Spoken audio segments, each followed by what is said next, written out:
Pani Anna Pasierbiewicz, projektantka dekoracji i malarka w ceramice artystycznej Spółdzielni Rękodzieła Artystycznego w latach 1970-2007. To ponad 37 lat życia zawodowego. Tak. Spotkałyśmy się, żeby troszeczkę Pani nam opowiedziała o pracy w spółdzielni, ale przede wszystkim o fenomenie tej naszej wspaniałej bolesławieckiej dekoracji stempelkowej, bo wiemy doskonale, że właśnie za jej sukcesem i tymi początkami kryje się właśnie między innymi Pani praca. Pani Aniu, jest Pani wykwalifikowanym zdobnikiem ceramiki. Skąd pomysł u młodej dziewczyny, żeby akurat tym zajmować się w życiu i taką ścieżkę edukacji wybrać? No ja chciałam zawsze być nauczycielką, ale się cieszę, że nią nie zostałam, bo to jednak jest różnica. Ja mogłam się właśnie w tym zawodzie bardzo rozwinąć, bo tak jakbym miała przyzwolenie na te moje takie różne doświadczenia, bo na początku pracowałam 4 lata, przychodząc do zakładu, pracowałam 4 lata na szkliwierni i tam taka pani, moja koleżanka,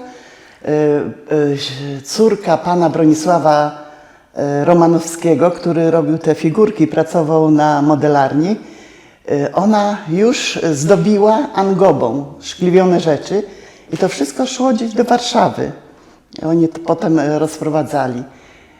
No i ja też, tak mi się to właśnie podobało i też spróbowałam. No i później, już wtedy Wolani pracował, oni zobaczyli, znaczy chyba zarząd, że u mnie jakieś zdolności i zaproponowali, kazali mi przejść na malarnię. No ja przeszłam na malarnię i zaczęło się wycinanie stempli, które z Zosią razem, tą Gruszczyńską, robiłyśmy te stemple. Każda tam sobie coś wycinała. No nie było materiału, musiałyśmy z gumy. Tak, przypomnijmy, że to jest mniej więcej połowa lat 70., więc tak. Problemy ogromne ze zdobyciem materiałów do pracy. Często wycinałyśmy z korka, ale to szybko się kruszył korek. No i guma była taka, szczególnie Andrzej Skowroński, właśnie ówczesny technolog, on przynosił skądś gdzieś chyba od Szewca takie miękkie gumy, żeby to się pod kształtem naddawało, przybijając do farby, żeby to ładnie położyć na biskwit.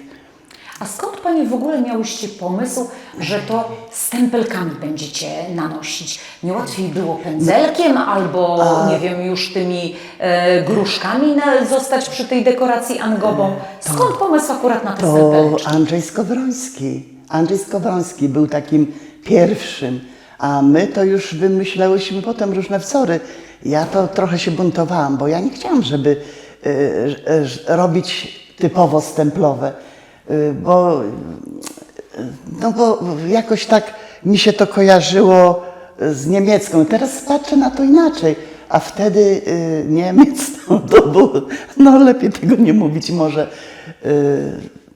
No, buntowałam się przeciwko stemplom niemieckim. Pomyślałam, że Polacy też mają swoje pomysły, nie musimy odwzorowywać. Tylko że później mieliśmy klientów z Niemiec, z Holandii, to oni chcieli te muzealne wzory. No i się wycinało te stemple podmuzealne, ale w międzyczasie ja próbowałam później stemplowania z malowaniem. No i to wszystko podobało się bardzo. Ja nawet niektóre wzory, tak na początku, jak zaczęłam właśnie robić te wzory, to były lata, koniec 70., tak mogło być. I był sklep przy ceramice, ale to było już chyba później troszeczkę, jak zaczęliśmy robić te wzory takie różne. I ja podpisywałam po niemiecku, że to jest ręczna praca, a to, że było tak podpisane pod spodem, to nawet ten pan, który sprzedawał tą ceramikę, brał trzykrotność ceny i oni wszyscy byli zdziwieni, że to jednak idzie, że za takie pieniądze większe. No i tak się trochę zaczęło właśnie. Tak pomalutku, nie? Zaczęły się takie różne te wzory. Chociaż przyznam, że pan Bronisław Wolanin, on nie lubił tych moich kwiatków za bardzo. On wolał takie, żeby robić pod jego gust. Minimalistyczne bardziej. Tak, jakieś kółeczka, kreseczki, takie właśnie, tylko takie. A ja bardzo się wyrwałam, bo robiłam rzeczy, które mi przychodziły do głowy. Które w duszy grały. Tak jest. A proszę powiedzieć, bo wiem, że uzyskała Pani tytuł rękodzielnika artysty. Jak to wpłynęło na pracę zawodową? Czy to był zdobycie tego tytułu sankcjonowało to, co Pani robiła i jak pracowała? Czy to trzeba było się przygotować? Czy to był jakiś egzamin? Troszeczkę właśnie. Trzeba było zrobić kilka wzorów. Ja nie wiem, czy to... A to przed komisją jakąś było zdawane w zakładzie? Aha, myślałam, że to po prostu było tak, że Pani pracowała, miała Pani dorobek swój artystyczny, rzemieślniczy i na podstawie tego był tytuł przyznawany. No ten dorobek mój już wtedy trochę był, ale pan Wolanin nie bardzo chciał, żebym zdobyła ten tytuł. Nie wiem dlaczego, ale taka prawda. I pojechaliśmy pociągiem, ja z tymi wzorami swoimi i były takie panie, które tam decydowały, artystki, które decydowały o tych różnych rzeczach, o tym między innymi moim dyplomie.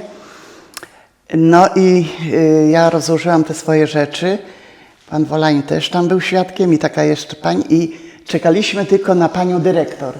I ta pani dyrektor weszła i tak zobaczyła te moje wzory i tak powiedziała, jakie to piękne. Bo ja zrobiłam całą taką kulę z siatki i to wszystko było malowane ręcznie, cała siateczka.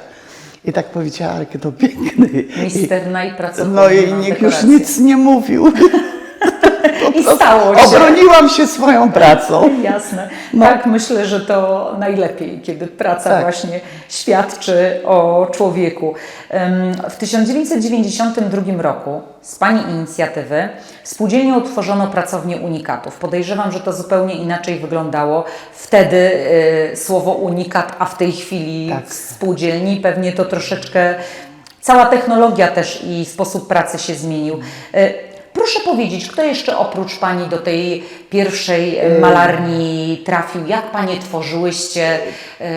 Co inspirowało do tej pracy? Przez jakiś czas byłam sama, a później doszła Teresa Liana i Maryla Iwicka. I my we trzy siedziałyśmy, miałyśmy tam takie na dole, w nowym zakładzie już. No i wymyślałyśmy różne rzeczy. No, fakt, że kupowałyśmy sobie i nożyczki, i gąbkę w aptekach naturalną, ale to wszystko jakoś, nawet ja nie pomyślałam, żeby mi ktoś oddawał za to pieniądze. Po prostu ja się cieszyłam, że te wzory tak pięknie wychodziły, bo gąbka ma taką fakturę, że można zrobić takie piękne rzeczy. Kiedyś przyjechał, jadąc z Niemiec jakiejś wystawy, komisarz z Instytutu Wzornictwa Przemysłowego, to było w latach właśnie tych 90. I on przyszedł do mnie, już w innym pomieszczeniu siedziałyśmy i się pyta, czy można by zrobić 50 pater różnych, nie? Że tam oni mają taki pomysł, żeby to tak wystawić w takim długim ciągu. Ja mówię, ja mogę panu nawet stoi, każda będzie inna, nie? No i rzeczywiście i Tereska robiła, i Maryla parę, nie? I no większość było moich. Czyli Panie tworzyłyście taki swoisty poligon doświadczalny. No tak. Bo to nie tylko chodziło o to, żebyście Panie wymyśliły piękny wzór, ale Panie pracowałyście również nad tą technologią. Jak to zrobić, jak to powielać. Ja cały czas miałam w głowie, to się mówi z tyłu głowy, cały czas miałam w zamyśle ekonomię. No jest to niezbędne. Bo to było bardzo ważne. No teraz jest troszeczkę inaczej. Teraz są tak ciężkie wzory, no ale wiem, że klienci płacą nawet bardzo duże pieniądze. ale wtedy jeszcze nie było tych klientów takich z dużymi pieniędzmi, żeby no to ja tak troszeczkę sobie no nie mogłam robić tak bardzo wypracowanych. Nie mogłam, żeby zakład zarabiał.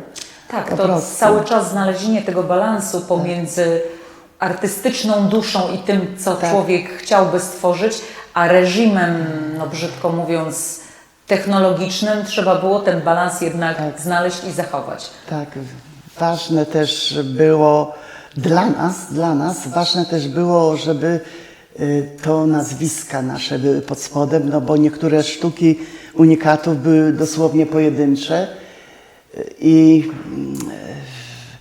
no nie za bardzo była taka w zakładzie, żeby się podpisywać, no ale rozwiązała to klientka z USA. Powiedziała, zażyczyła sobie, żeby osoba, która wymyśla, żeby swoje nazwisko, znaczy, żeby było podpisane te rzeczy, nie? I bardzo się cieszyłyśmy z tego, bo no to też było w pewnym sensie takie jakby uhonorowanie, że my to wymyślałyśmy, że nikt nie odwzorowujemy, tylko Tworzycie Panie nową jakość. Tak. A proszę powiedzieć, co inspiruje do tworzenia kolejnych wzorów? Czy to jest natura, czy to jest jakiś deseń gdzieś podpatrzony, czy to po prostu przychodzi znienacka, czy trzeba było siąść i ten wzór nadbudowywać na Często dyskwicie? wzór tworzy nowy wzór. I tak było u nas. To my tak z Tereską właśnie, Lianą, że tak rozmawiałyśmy właśnie, doszłyśmy do tego, że jeden wzór może stworzyć dużo więcej wzorów. Inne kolory, jakiś inny stempel. To cały czas jesteśmy w takim, no można powiedzieć, amoku. Naprawdę tak nieraz było. A jeszcze jak klienci zamawiali, no ja naprawdę byłam, no nieraz, często było tak, że pracowało się od 6 do 6, bo i zdjęcia trzeba było zrobić, to ja robiłam często właśnie pierwsze zdjęcia i się wysyłało do klienta. I tak to się później tak samo jakoś rozwijało. Tak się dzieje, kiedy tworzy się z pasją.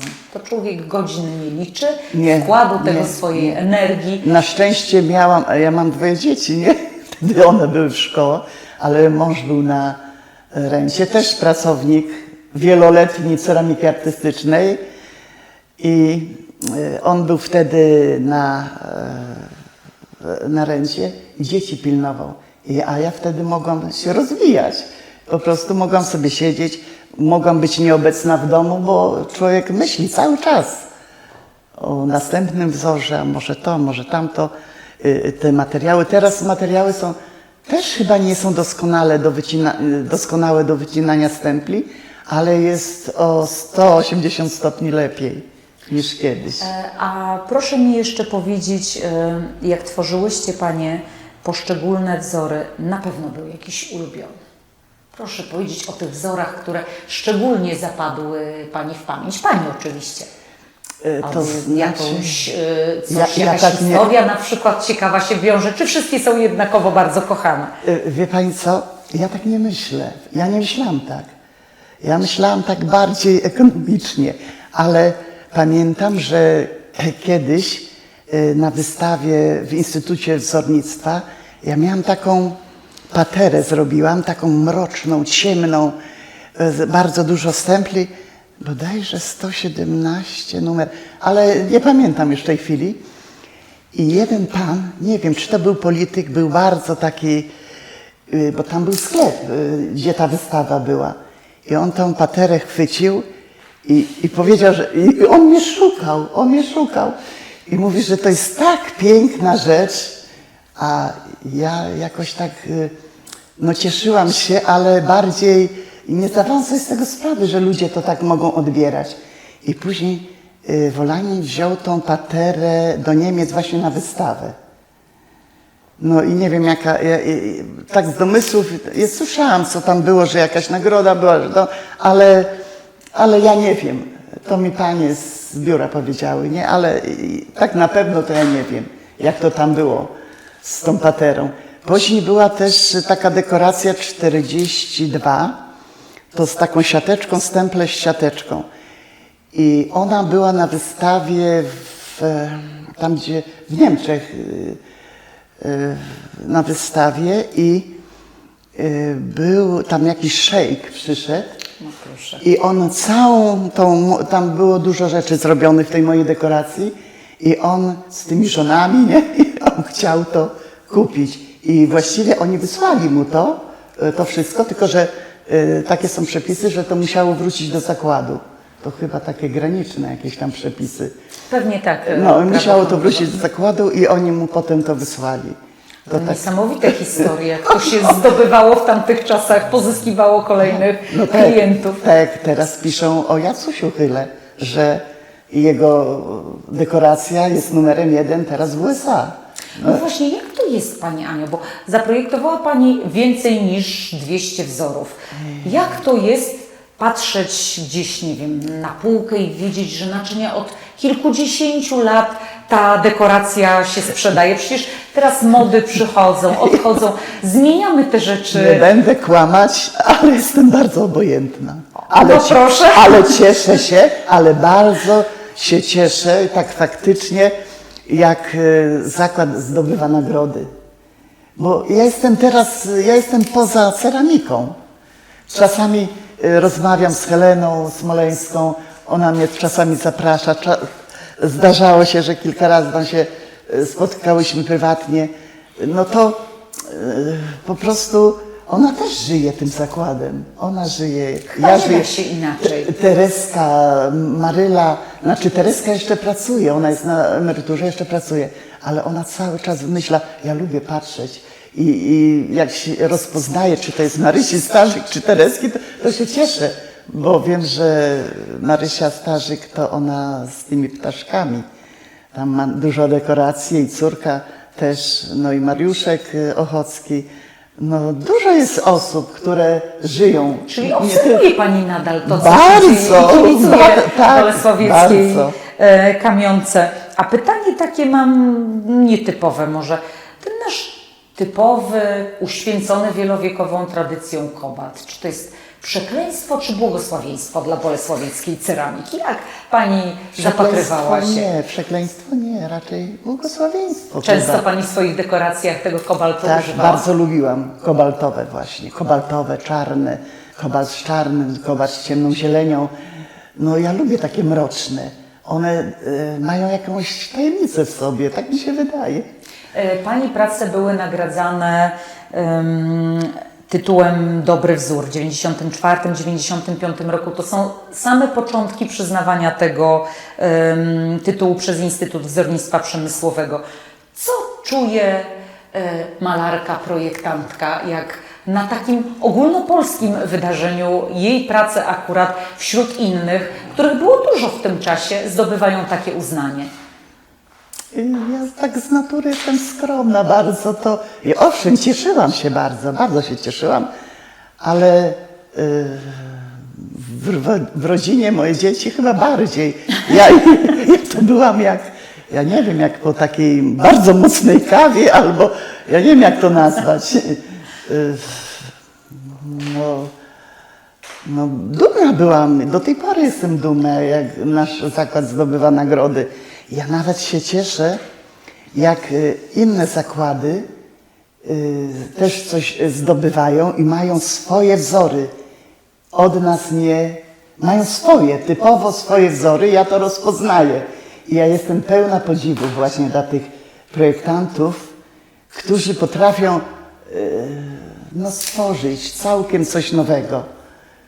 Tak, bo to jest ogromne wyzwanie. Bo to jest tak jakby, no cieszę się, naprawdę się Nowa cieszę. jakość. Nigdy nie byłam zazdrosna, tylko jak widziałam, że jest coś innego, w sensie, o proszę, tak właśnie ma być. A jak Pani myśli, skąd ten boom, który pewnie w okolicach lat 90. przyszedł na dekorację stempelkową? Jak to się stało, że to ona właśnie zdominowała naszą produkcję kamionki? To się zaczęło od eksportu do Niemiec.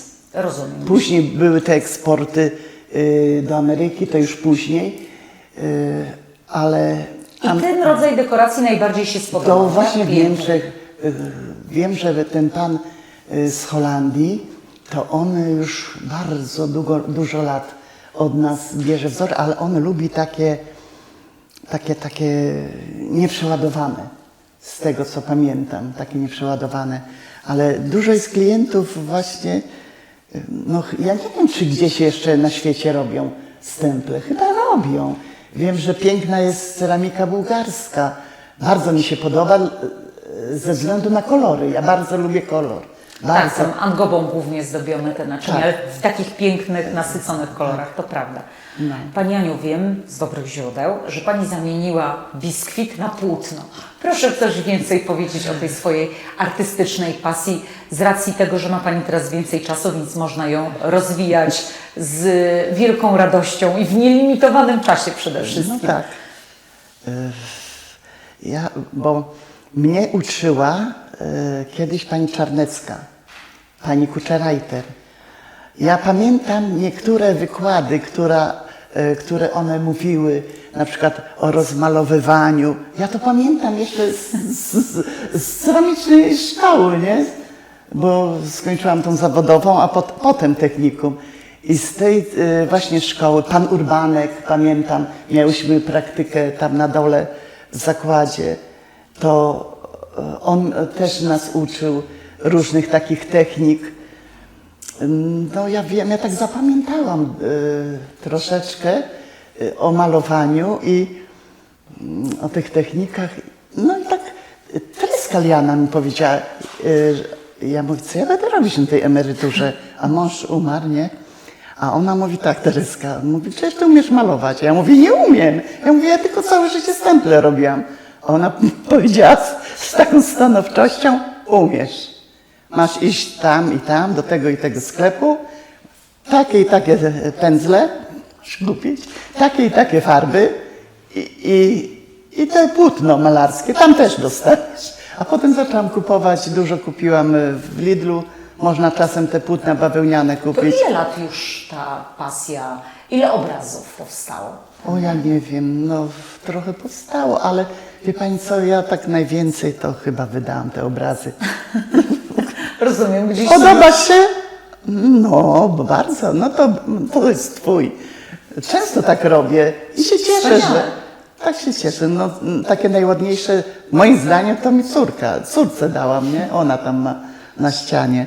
I miała mieć takie właśnie bardzo, mieszkanie ma swoje i miała mieć takie właśnie skromne, a zrobiła na wzór mojego prawie, bo mam pełno tych kolorów w domu. No, kto, jeśli nie córka, ma być najwdzięczniejszym odbiorcą i życzliwym ale u nas krytykiem w pracy? rodzinie też jest taki młody chłopak, mojego brata, wnuk, 20-latek, który pięknie zaczął malować. On chodzi do tej szkoły w Jeleniej Górze, już miał chyba ze 4 wystawy i ma taki swój styl, się przygotowuje do każdego obrazu. On taki młody chłopak, ale on o historii tak dużo wie, bo mówi, że to jest potrzebne, żeby on wiedział, co namalować. Rodzinny gen pewnie jakiś artystyczny. Ja nie wiem, być może, bo mój ojciec to raczej grał na saksofonie i na klarnecie, dziadek też grał, mama prawdopodobnie na skrzypcach, ale to nie wiem, bo mama bardzo szybko umarła, nie? Ja miałam 6 lat wtedy, no to, ale tak ze słyszenia. Także coś tam przejęliśmy gdzieś. I w różnych pokoleniach się różne Ale jeśli chodzi objawiają. o wzory właśnie z ceramiki, to mi się śniły nieraz. Śniły mi się naprawdę i ja się bałam, czy mi coś się nie stało, czy mi się coś nie stało czasem, ale no tak żyłam tym, po prostu żyłam tym. To wspaniałe. No. To wspaniałe. Kiedy I zawsze pasja... mówię, że praca była moim hobby, bo tak było. Tak było właśnie. To naprawdę tylko zazdrościć Pani Aniu. Pięknie dziękuję za miłą rozmowę.